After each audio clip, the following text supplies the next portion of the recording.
There's absolutely no excuse to be dying in the elements in this day and age.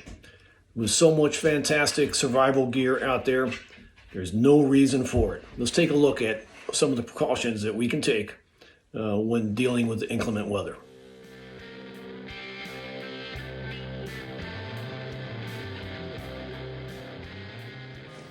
All right, welcome to part 2 of the go bag.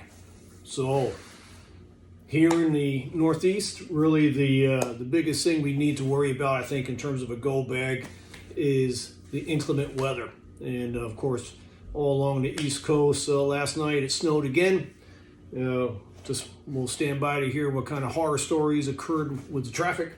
So I have here just an example of my go bag that I keep in my car. Weighs about 12 pounds, just under 12 pounds. And I'll just show you what I have in it. And you can tailor this to meet whatever your own needs are. A lot of my stuff's going to be medical equipment, because I'm funny that way. I want to make sure I have enough medical gear to cover almost every contingency.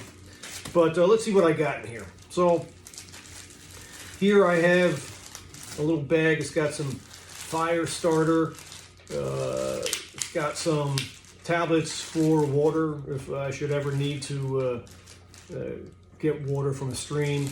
It's got some soap.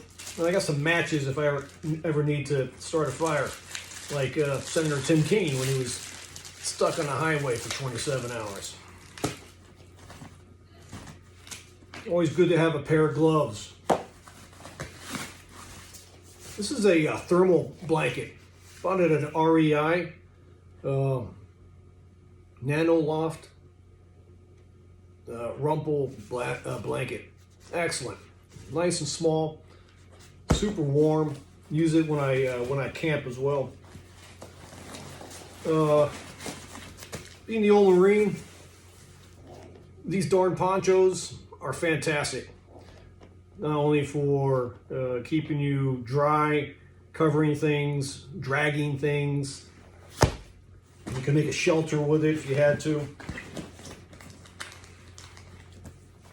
I like to carry a book and a pen, something to write with. Just never know what you might need to take note of or write. I also have some cash stashed away in the back of that thing for emergencies.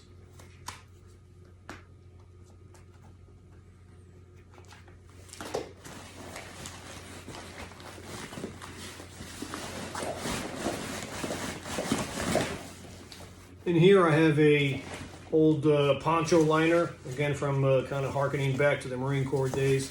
These Poncho Liners, just like the poncho, they're great. You can, they'll keep you warm. You can drag things, cover. Used in conjunction with the poncho, works really well. So obviously the main concern is just staying warm. So for that reason, I got a hand warmer in here. Got some snacks, some wipes. Lord knows when you might need those. Don't want to be left wanting. Some more snacks. Goo for an energy boost. And then now we're going to start getting into some medical gear. I got a SAM splint here to be used in the advent of a broken bone, having a set of a splint. Water, of course. The cat tourniquet, never leave home without one. You know, with this medical stuff, I always feel it's better to have too much and never use it, compared to ever find myself in a position where I wish I had it. Extra GPS, you know, you got your phone, but it doesn't hurt to have an extra GPS. Flashlight, I really like these headlamps. You can hang it around your neck. They work super well. Really a fine investment in one of these headlamps. Can't go anywhere without the extra knife and and a tool.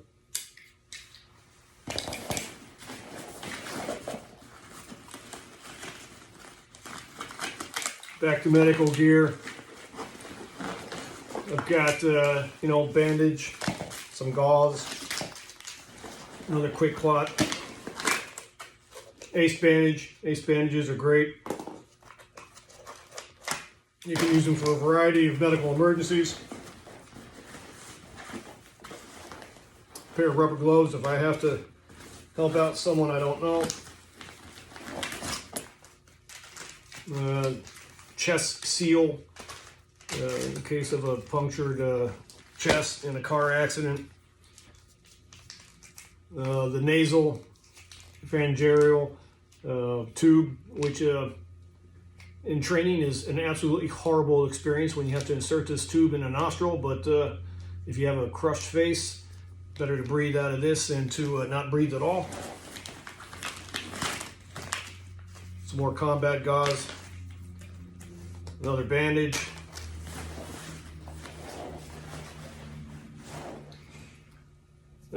God forbid somebody's lung ever collapses and you need to use this, but yeah, this is a BRS pen. It's in the event that there's a puncture in the lung, you can let some of the pressure out by inserting this into the chest cavity. And that is about it. So real simple. It's going to take some money. You get what you put into it to make these things, but overall, it's better to have it and never use it than to ever find yourself in a position where you wished you had it. Leave this in the car. Takes very little maintenance.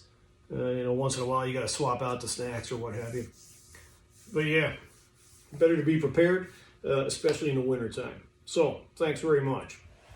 So one final note I would offer on this issue is, if you know the weather's bad, take a couple of extra sleeping bags in addition to your go bag. I'm a concealed carrier, so I always have my pistol with me. Take extra food, take extra water. God forbid you get stuck because of other people's bad driving and you're stuck there for hours and you have your children in the car. So, be prepared. There's no reason in this day and age to be freezing to death in the elements. So, good luck out there, and thank you very much.